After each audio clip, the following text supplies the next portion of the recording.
ok? Então, demos uma pausa aqui para resolvermos uma questão técnica. E é importante que a gente entenda que, além da Kahal ter uma cabeça, dela ter um dia de reunião, e nós falamos aqui que esse Shabat que é mencionado aqui na Parashá não representa só o dia semanal, o Shabat semanal, mas as festas do Eterno também. Ela é composta de pessoas que... Mas a Kahal do Eterno também é cheia do Espírito. E aqui no versículo 30 e 31 nós lemos que Deus chamou Betsalel, filho de Uri, filho de Hur, da tribo de Judá, e o encheu do Espírito, do Ruach. Uma grande discussão, né, entre os rabinos é a seguinte: como pode Betsalel e Aholiabe saberem exatamente como construir o tabernáculo se eles não estavam no Monte Sinai quando o Eterno deu exatamente como fazer? O Rabi Shilomo Itzhak, ele diz o seguinte, e eu vou ler exatamente o que ele escreveu no seu comentário. Para quem não conhece o Rabi Shilomo Itzhak, ele é conhecido pelo acrônimo de Rashi. Acho que agora muita gente já vai saber, né? Rashi comenta o seguinte sobre essa questão de Betsalel, saber exatamente como. E isso é muito interessante, um comentário de um rabino ortodoxo, né, que viveu em Troyes, na França, ali de 1040 a 1105.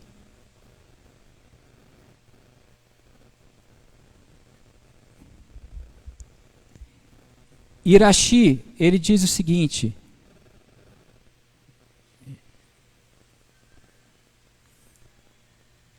que não há outro meio de Betsalel e Aholiabe saberem como o tabernáculo deveria ser feito, a não ser pelo Ruach HaKodesh. Ele é contestado por outros rabinos, mas ele afirma que não havia outra forma, outra maneira, a não ser pela intervenção divina do Ruach HaKodesh, do Espírito, do Eterno, da presença divina do Eterno, mostrando a ele exatamente a mesma coisa que mostrou a Moisés no Monte Sinai. Agora, muitos que ingressaram há pouco tempo no estudo da Torá, que ainda estão na superfície, querem até afirmar que os dons espirituais não fazem parte da Kahal do Eterno e nem do povo de Israel. Mas a Torá diz aqui que o Eterno encheu do seu espírito a Betsalel e a Aholiabe para isso. E eu pergunto, se a Kahal do Eterno não se move pelo espiritual, pela ação do Espírito, pela presença de Deus, o que é então, e a Parashá que vai falar sobre isso, o que é uma nuvem de glória, uma nuvem durante o dia sobre o tabernáculo e à noite uma coluna de fogo? O que é isso? Se a congregação do Eterno, a Kahal do Eterno, não se move pelo sobrenatural, pelas revelações, pela intervenção divina, o que significa a nuvem se levanta e o povo levanta acampamento? A nuvem repousa e o tabernáculo é montado. O que significa isso? É Moshe que diz assim: está na hora, vamos desarmar o tabernáculo. Moshe não fazia isso. Moshe não dizia: agora vamos montar o tabernáculo. Bom, vamos sair daqui porque aqui está muito quente, estamos com falta de muitas coisas aqui, então a gente precisa sair daqui, gente. Desmonta o tabernáculo, vamos embora. Era assim que Moisés fazia? Não. Moisés se movia pela presença de Deus.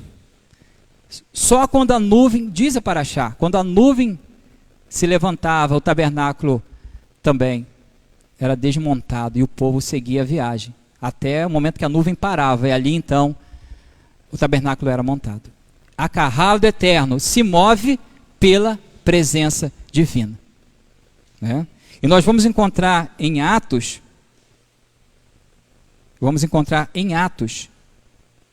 ou aliás, vamos encontrar em Coríntios o seguinte: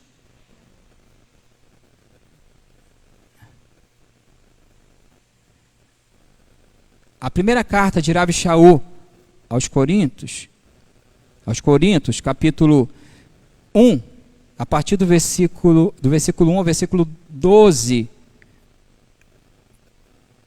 ao versículo 11, diz o seguinte: ora, a respeito dos dons espirituais, não quero, irmãos, que sejais ignorantes.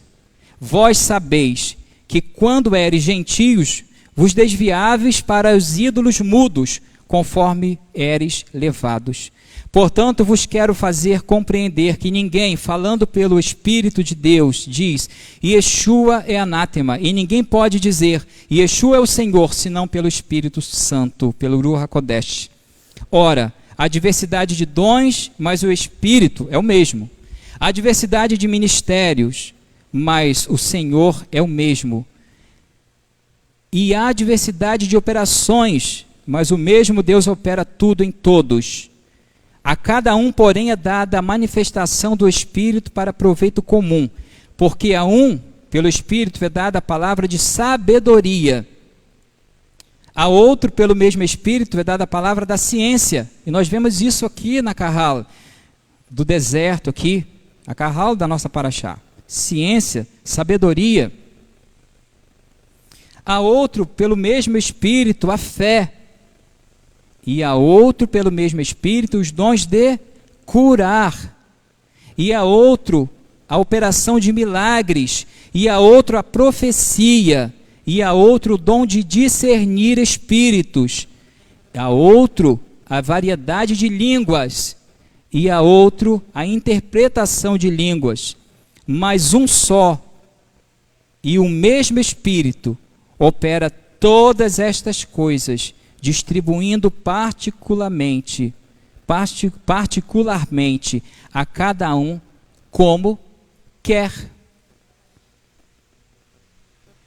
Exatamente o que está aqui na Paraxá, o Espírito distribuiu a todos os dons ali para a construção do tabernáculo. Ciência, sabedoria e até mesmo revelação de coisas que não foram faladas, porque Moshe não conseguiu passar todos os detalhes para Betsalel de forma nenhuma. Precisou haver a intervenção ali do Ruach HaKodesh sobre a vida de Betsalel e Oliabe para que ele soubesse. Rashi diz que ele foi capaz até mesmo de corrigir Moshe em algumas situações. Rashi, um rabino ortodoxo, mas que pôde entender isso porque ele enxergou isso na Torá. Para encerrar, e é para encerrar mesmo, que agora eu só falei isso uma vez, né? Agora tem que cumprir, porque ninguém acredita mais nessa palavra. Para encerrar, leva mais 20 minutos, né? Mas o último ponto aqui é a Paraxá Pekudê. Sabe o que significa Pekudê? Contas. Contas. E se há uma coisa que nós não podemos fugir, é da prestação de contas. Né? A gente pode até arrumar desculpas e tudo mais. E me lembrei de uma história, né? Um grande empresário de uma grande empresa, ele chamou um dos seus funcionários e falou, vou te dar a incumbência de tesoureiro. Enfim, no final do ano quero que você me preste contas de tudo, tá? Notinhas, tudo, Então, chegou o dia, o grande dia de prestação de contas, e aí então aquele empresário chamou aquele funcionário, aquele tesoureiro, e falou, agora eu preciso que você me preste contas de tudo. Quero todas as notas, eu quero todos os contratos, tudo que você tiver, eu quero ver como tudo foi feito. Mas aquele homem já se precavendo disso, e ele não era muito organizado, ele simulou uma situação antes que isso acontecesse. Ele simulou um incêndio, na verdade ele provocou um incêndio no seu escritório, onde tudo se perdeu. Então, nesse momento que o seu patrão pede conta, ele diz, olha só, houve uma fatalidade. O escritório que eu guardava tudo pegou fogo e eu não tenho mais nada para prestar conta, eu não lembro de nada, enfim. Ele, bom, eu já falou, né, o seu patrão, prevendo isso, você lembra daquele rapazinho que eu coloquei com você lá no seu escritório? Ah, o Dormildo? Sim, porque ele dormia mais do que, né, o Dormildo. E aquela maquinazinha de Xerox, que é aquela copiadora que eu coloquei lá no fundo do seu escritório? Lembro, ó, inclusive quero dizer que ela também, ó, já era. Pois é, o trabalho daquele Dormildo, do rapazinho, era xerocar tudo, todas as notas, xerocar todos os contratos. Então, eu tenho tudo aqui, ó. Não tem problema. Muito bem. Talvez a gente chegue diante do Eterno e diga, eu não me lembro, né? Eu não lembro o que eu fiz. Não, gente, eu não estou falando isso uma questão só lá no futuro, diante de Deus, não. Eu estou falando hoje mesmo. Deus nos cobra coisas, nos chama a uma santidade, e Ele diz, se arrependa, e aí você diz, eu não me lembro de nada errado que eu fiz. Né? Então não é uma palavra para o futuro, quando você ressuscitar e prestar contas, não, é uma palavra presente. E nós temos pessoas que,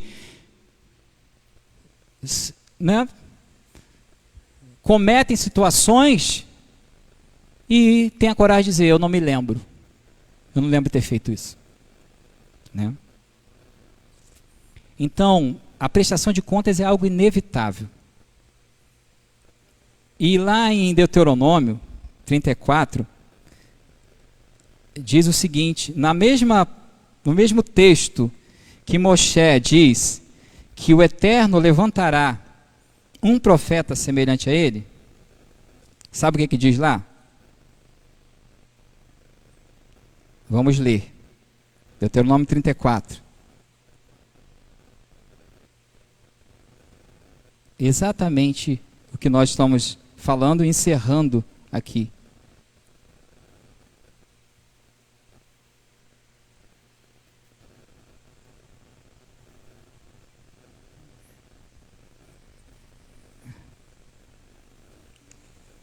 Vamos só um instantinho.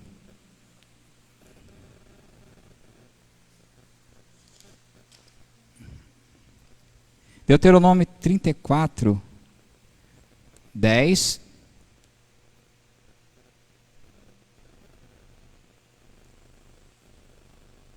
Ele diz, né, que o Eterno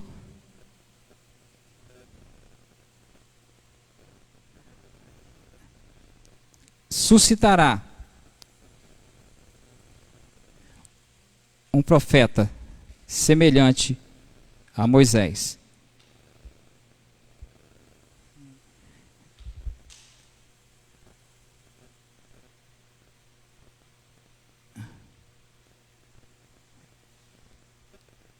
Só me faltou aqui esse último versículo. Deixa eu só achar aqui. Que o Eterno diz o seguinte: quem não ouvir esse profeta, lhe prestará contas. Se alguém conseguir achar, me ajuda, porque é só para a gente encerrar com esse versículo.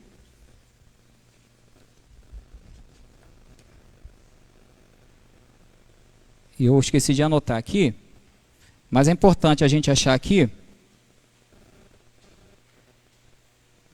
que exatamente... 18, exatamente. E é muito importante esse versículo, é isso aí. O 18, 15. Deuteronômio 18, 15. Era.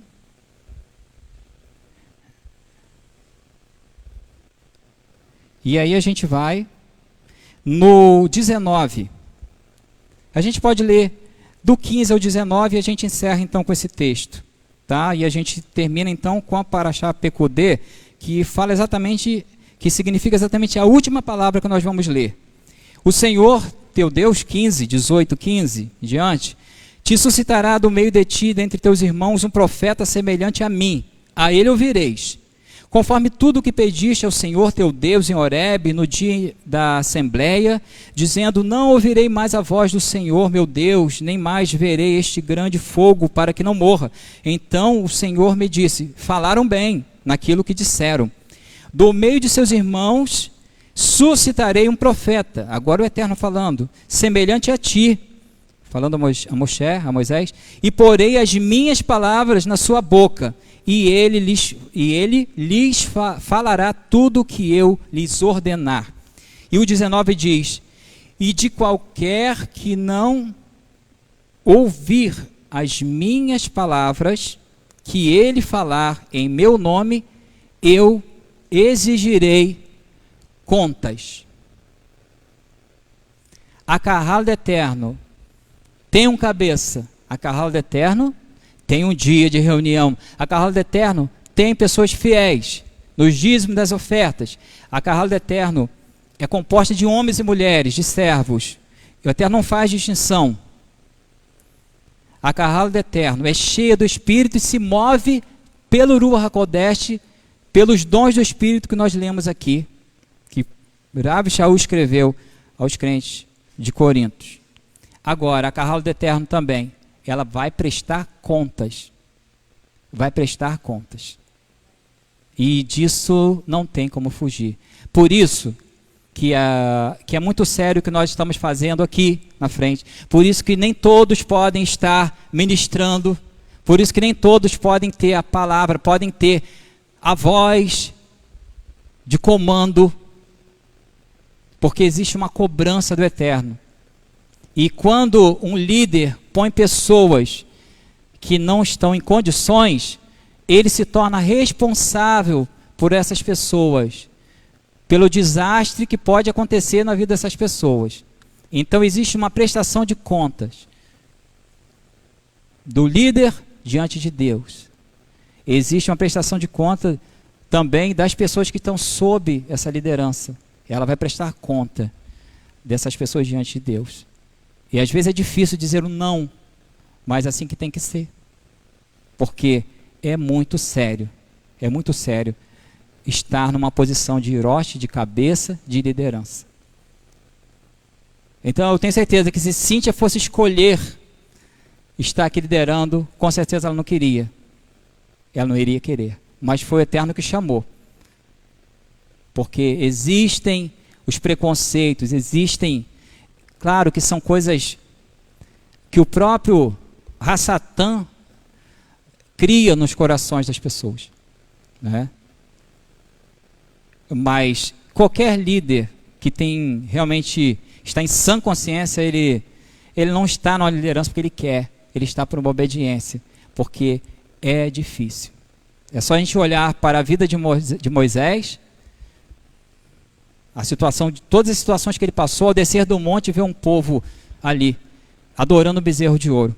E a gente termina esse livro de Shemot com a porção Pekudê, que a gente só tirou essa palavra contas, e o versículo diz aqui que quem não ouviu cabeça, aquele profeta que o Eterno levantaria e levantou, que é Yeshua, prestará conta. Então a gente sabe que todos prestarão contas diante dele, né? Diante de Yeshua.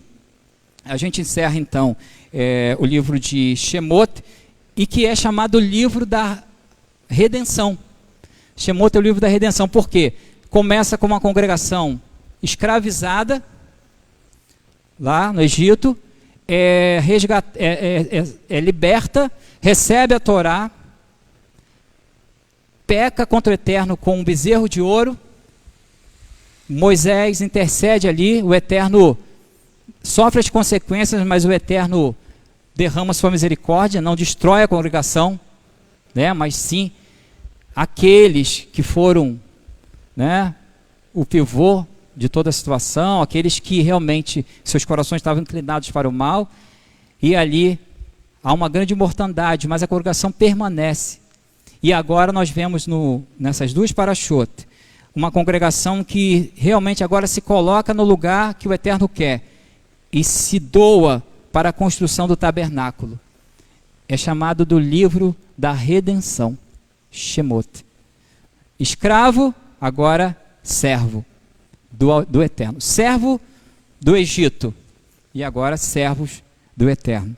Aqui nasce, na porção, vai a Querel e Pecudê, a congregação do Eterno. Aqui está, nestas duas porções, o modelo de congregação que o Eterno idealizou. Se você quer saber qual é o modelo de congregação, estude essa porção. Você vai ver que aqui o Eterno estabeleceu exatamente o que Ele quer. E aí a gente diz, né, terminando essas porções, a gente vai declarar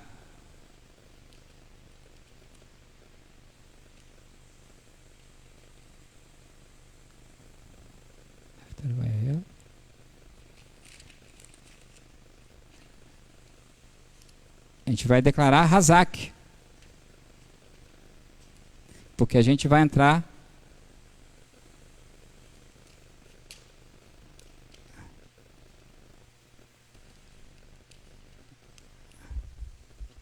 deixa eu ver aqui.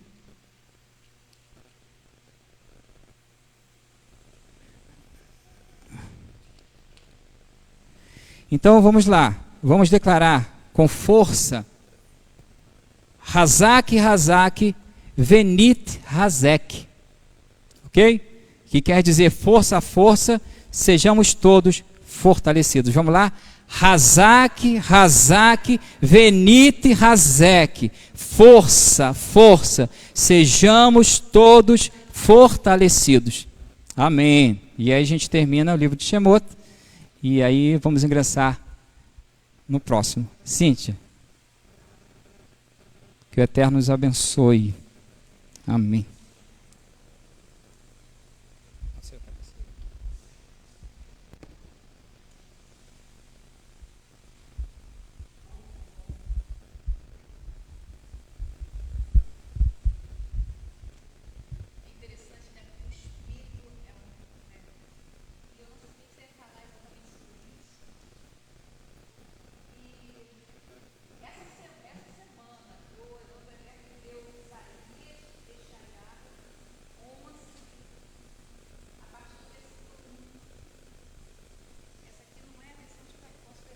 Pode.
Sim, Senhor.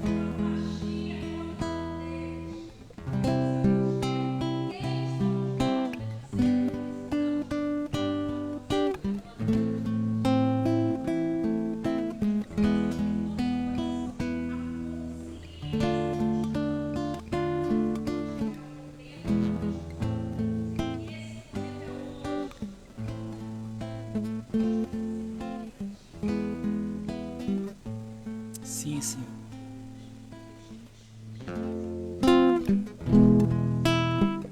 Shalom Aleichem. Shalom Aleichem. Malachi Hasharet. Malachi Elyon. Mi melech. Malachi Hamelachim. Hakadosh Baruch Hu. Boachim leShalom, Malachi Hashalom, Malachi Elyon. Mi melech, Malachi Hamelachim, Hakadosh Baruch Hu.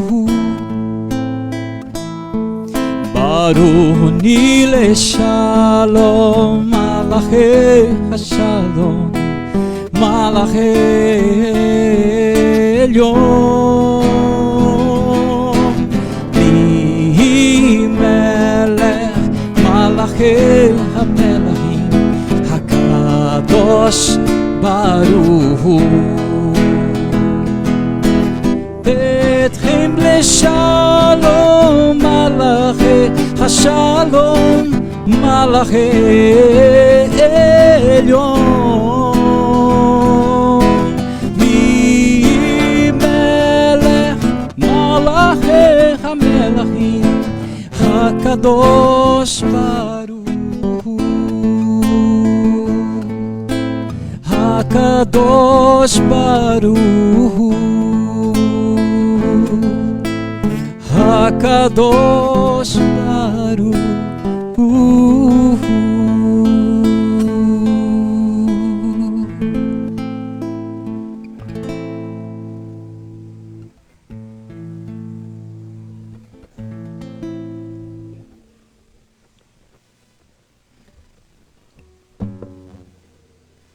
Se coloque de pé, vamos receber a bênção com que o Eterno ordenou que Arão abençoasse os filhos de Israel.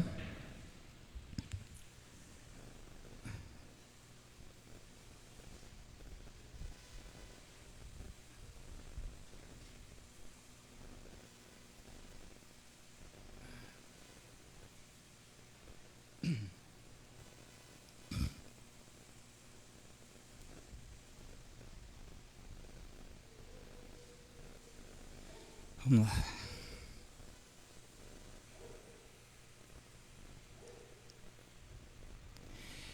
Yevarech Adonai vishmerecha. Ha'er Adonai panav lecha vichuneka. Yisa Adonai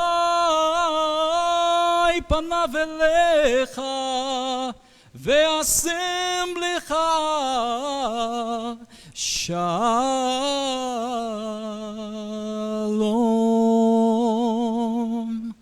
Que o Eterno te abençoe e te guarde, que o Eterno faça resplandecer o seu rosto sobre ti e tenha misericórdia de ti. Que o Eterno sobre ti levante o seu rosto e te dê Shalom. Amém.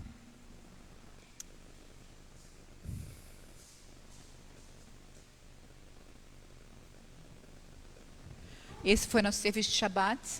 Nós somos a congregação Kehilat Sur Israel, congregação Rocha de Israel. Sejam muito bem-vindos novamente. Hoje, 4 horas, nós vamos ter a última chance para quem quiser pegar essa turma de alfabetização de hebraico, né? 4 horas, vou estar repetindo a aula 1 de alfabetização hebraico, e depois às 5 horas, a aula 3.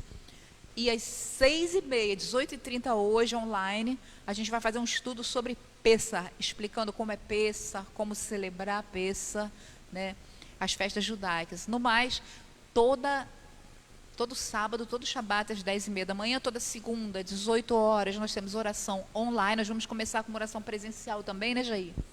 E toda quinta-feira, 20 horas, a oração online também.